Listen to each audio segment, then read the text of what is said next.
Magandang araw mga kagabay, ngayon po ay June 23, 2025, araw po ng Lunes. Napakaganda po ng ating ebanghelyo para sa lahat ng mga tao na mahilig humatol at manghusga ng kanilang kapwa. Ito po ay isang pag-uugali na tinitignan madalas ang pagkakamali ng kanilang kapwa at ng ibang tao, subalit hindi makita ang pagkakamali nila sa kanilang sariling buhay. Mahirap po ito na nakikita na lamang natin ang mali ng iba, pero mismo ang mali natin ay hindi natin nakikita.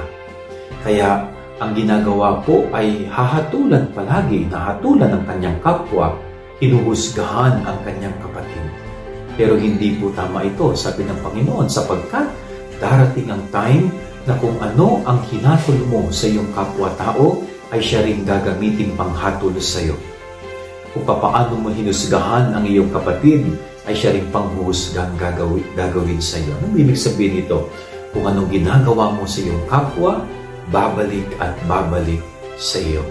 Kaya sana po alisin natin yung pag-uugali natin na humahatol ng kapwa, humuhusga ng ating kapatid. Wala po tayong karapatang humusga at humatol sa ibang tao. Tanging ang Diyos ang may karapatan. Yan ang ating gabay aral ngayong maghapon. God bless po sa inyo lahat. Pagpalain kayo ng Panginoon.